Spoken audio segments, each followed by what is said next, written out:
the suppression of the use of marijuana and of the forces lurking behind it are the most important jobs this department is now engaged in. In 1930, the records on marijuana in the Washington office of the Narcotics Division scarcely filled a small folder like this.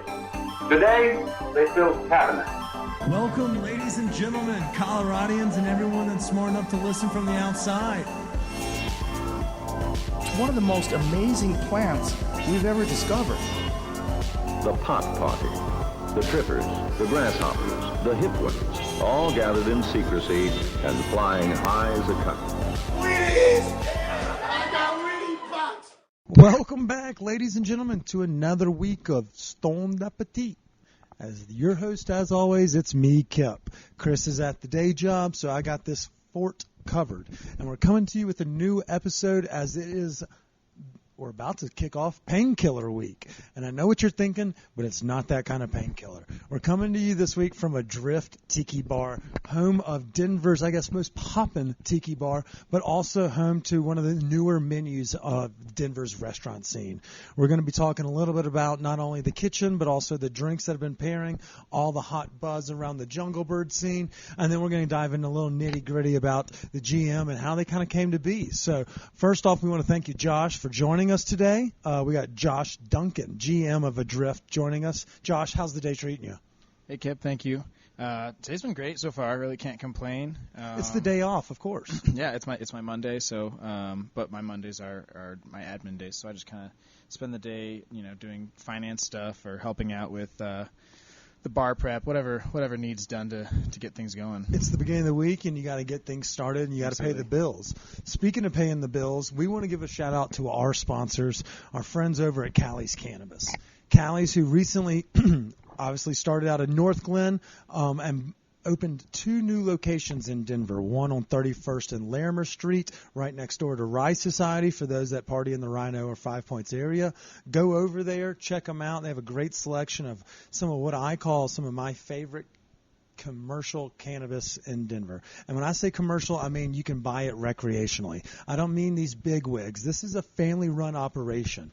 Guys that kind of grew up in the know from the San Francisco area. They know their cannabis. The family knows their shit, and they know how to run a great dispensary. So go check them out. New locations on 31st and Larimer, and the second location that's brand new is it's at Kenosha Court and West 8th. So if you get right off of I-25, no matter which exit, you would go westbound, and it's literally like right there in between 25 and Federal. Great doja, hella rewards programs, and they have a deal every day of the week. If you need further instruction on how to get there, go over to their website, www.shopcalis.com. Same for their Instagram. That's the best way to reach them. SHOPPECALLIES. That's their Instagram handle. Go check them out. Tell them I sent you. Maybe they'll give you $1 joint. All right, back to the nitty-gritty. Josh, that was one of my better ad reads. I didn't cuss once, so our sponsors will be stoked. Okay, so Josh, we like to start all of our episodes the same way. It's with me saying the guest's name 6 times in a row so that I don't forget it, but also we like to know a little bit about, get the ball rolling. Usually Chris will do the honors, but since he's not with us today, rest in peace, day job. Are you a transplant or a native to Colorado? I'm actually a transplant. Where are you from? So I was born in Ohio, and then when I was you didn't wear cargo pants. I know, right? Yeah. Thankfully, I lost some of my style that I learned there when I moved to New York when I was about 14. Okay. Yep. And then are we talking like upstate, or are we talking like concrete jungle? Upstate. Okay. Yeah, we were.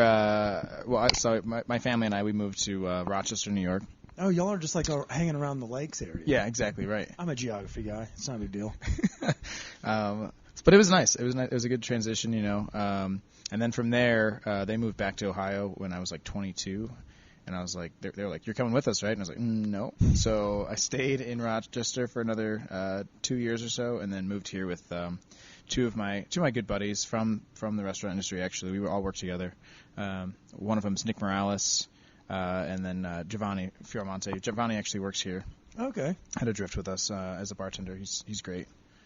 How long ago was this? Was y'all in the middle of this like marijuana flight, like we kind of all were? I was in the same boat coming from Mississippi. Yeah, I would say like it definitely had something to do with it. Well, like not, in the not last necessarily 10 for years me, since we've seen that boom, or were we talking a long time ago? When did you come over here? It was 6 years ago. Okay, yeah. shit, you've been here for a minute. Yeah, so a little bit. Smack dab in the middle of it. Yeah. Renter's nightmares, as I like to call it. For sure. So when you came here, were you like, let's stay in the industry, and then you found like, a family and a niche, or what was the plans? Were you like, let's just get the fuck out of Western New York? I mean, it was exactly that. I mean, the reason I left was because I just couldn't do the winters anymore.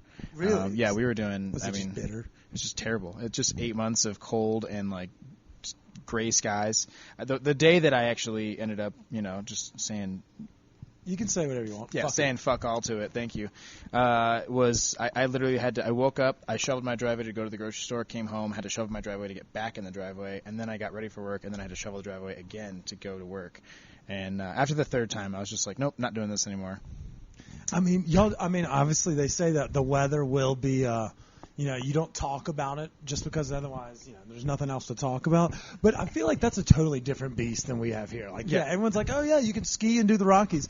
We don't have, I think I shovel, a couple inches here or there throughout the year, maybe 2 of Kip's dicks. Yep. Not very much snow. And so it's got to be a great warm comparison coming over here. In March, it melts an hour after it lands. I mean, it's great. The only complaint that I have here is that because it melts so fast, I feel like the city gets really lazy about actually plowing it. So what'll happen is, it'll those just side streets just become like nightmare right? ice. Yeah. Or they'll just be like, it'll melt eventually, so then no one does anything about it, and you just have like snow everywhere, anyways. But I mean, other than that, it does melt in a couple days, and it's never that much, so it's really nice. There we go. So when you came, I guess west, was it like, all right, let's find a gig, and was Adrift the first one, and you've been here for a minute, or how did we find our home here at the Tiki Bar on Broadway? Actually, well, so when we moved here. It was like you said, like we didn't really have a plan. We ended up living in a hotel for a minute. Oh shit! Yeah, and then we were just applying for houses everywhere, and everyone's like, "So where do you work?" And we're like, "Ooh, well, we don't have jobs, but we have some savings." That's a pretty precarious. They're like, "Show us pictures of how much money you have." Yeah, right. God. And we got lucky. That one dude, he took a chance on us. He's like, "Okay, I believe you guys. Let's do it." So he gave us a place to stay. From there, we got jobs. My first job was Williams and Graham. Actually, I was. Nice. Yeah, so, are you a craft mixology guy? I mean, yeah, I've been doing that for a while. It's definitely what got my passion back in the industry. I actually went to school for chemical engineering. Oh shit! And you didn't want to pursue that in any capacity? It was. I can understand it. Yeah, it was boring. I mean, it was. It sounds boring. Like it was fun. It's very interesting, but at the same time, it was. I don't know. It just wasn't what I wanted to do. I didn't see myself doing it the rest of my life. Yeah. And then I got back into craft cocktails, and then I was just like, this is like really amazing. I love it. I was passionate about it. So. You're like the Alton Brown of Broadway. Denver's Broadway. For sure, right. Yeah, he's a chemist that loves just playing with flavors. That's what it is. Okay. You're welcome. I give out titles every week. Yeah, so thank you. I'll take it. Yeah, that's not a bad one. It could be a lot worse. We have worse. For sure. Yeah. Okay. So my bad. Apologies. No, so good. Williams and Graham, and just did you fall in love? You're like, yeah, this is where I'm supposed to be back in the scene. Well, Williams and Graham ended up being. I was bar backing there, and I was doing their prep. And shaving ice into squares and circles and shit. Well, they actually bought all their ice, so I didn't get to do that there. I did do that a little bit at Green Russell. I staged there a couple times and had experience with that. Also, Union Lodge was later on, but I learned a ton about bar prep and making syrups there. I worked with Sean Kenyon and blanking. I'm trying to think of who else is over there. Well, he's running Union Lodge and Tatarian now. We'll play the name game later, but yeah. Learned great tutelage. Learned a bunch, from working over there with them, and then moved on and ended up at Union Lodge. Like I was saying, Union Lodge was a really great place for me to play around. It was a smaller. That's like near the barbecue spot, isn't it? It's literally it's in the same building. Yeah, and there's like cupcakes right there as well. Yep. I can't remember exactly. It's gonna drive me crazy. 15th and Champa. Yeah. But the guy's name is going to drive me crazy. It's still one of my favorite bars in Denver, I'd say. Really? Yeah. Well, we're going to get your power rankings of those later. Okay. But, okay. I like it. Okay. And then I was a lead bartender at White Lies when that was around, and that closed since then. And then my first bar manager gig, so the whole time, my goal was to run a bar. And eventually I got the opportunity with the Preservery up in Rhino. They took a chance on me. I know what you're talking about. Yeah. and that was a really great time. I learned a lot, got to, as far as like working with reps and so on. And then just my time came to an end there. And what ended up happening is I picked up one day a week here at Adrift. And this was about 3.5 years ago now. Just bartending on Fridays. And when I started here, the program was completely different than it is now. Yeah, it seems like there's been a whole facelift and like kind of a revamp of, the bar and obviously the culinary scene here too. I mean, yeah, and Lauren, the owner, he has done such a good job with the remodel and the branding and a lot of the big decisions that come into like helping with how people perceive Adrift. But when I started here, we had $5 chi-chis, which chi-chis are our most popular cocktail on the menu. I can believe that. And $5 I sampled a fair amount of them. I just can't remember. You kind of brown out after a couple of them. I was going to say that tends to happen. Yeah, almost like 3 times a week for me. But yeah, okay. Craft. We were talking about the cocktail scene. But yeah, we had $5 chi-chis, which is great. But we weren't making any money on selling $5 craft cocktails, and most people who came in here was usually like 2 to 3 deep. You were getting lots of like Jack and Cokes and Sailor Jerry's and Cokes, and it was just a rowdier crowd. Yeah. And then their bar manager at the time ended up leaving, and I told Lauren, hey, I want to run this. Let's do it. And he gave me the opportunity, and so just kind of went down in history from there. So you're saying like it was once kind of a little bit of a different vibe, a different culture, so to speak. Mm-hmm. What's the new culture? What's the new vibe that we're going for in the bar and restaurant? So year one for me, I just wanted to make this place a place that bartenders would want to come and want to work, because I think that's a huge part of it. If you can have bartenders around the city talking about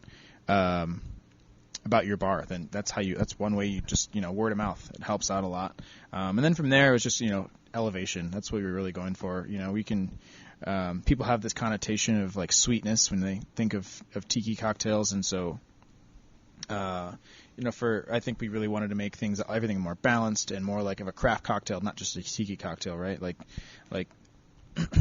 No, I see exactly what you're saying, because there is this preconceived notion or this connotation that when you go to a tiki bar, you have to get the umbrella and the drink or the big blue bowl from Wayne's World, with all the shit in it. Right.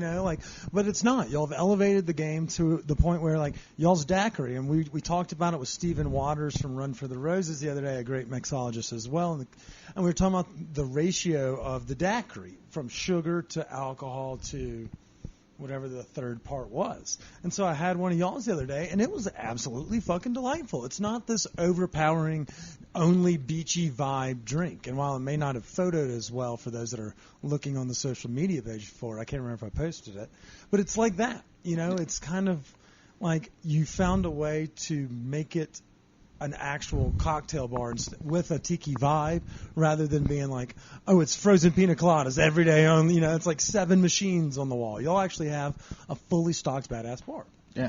And like, even if you talk about the Daiquiri, and shout out to Stephen Waters, he actually owned White Lies where I was the lead bartender. Really? Love that guy. He's great. Yeah. Run for the Roses is great too. But just talking about the Daiquiri, Daiquiri, sugar, lime, and rum. And, when I first did our Daiquiri, I was like, well, this has to be the best Daiquiri in the city, because we're the tiki bar, we're the rum bar.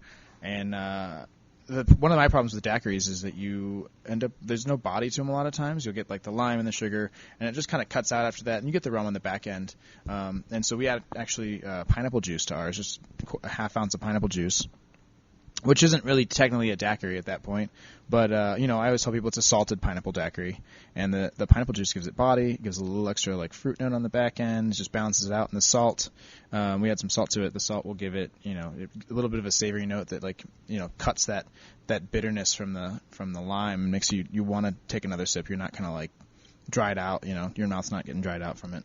Well, I like that, because it's kind of brought, you mentioned kind of like stability to the whole cocktail menu. It's not just the Daiquiri in this instance. You obviously have, whatever you would like to drink. You have a full stocked bar, but you'll also do still play some of the hits. Like next week, for those that are listening, next week's fucking Painkiller week, which, for those that don't know, we grew up on the Gulf Coast where you could have bushwhackers and painkillers as long as the day is young. You just hang out and shoot the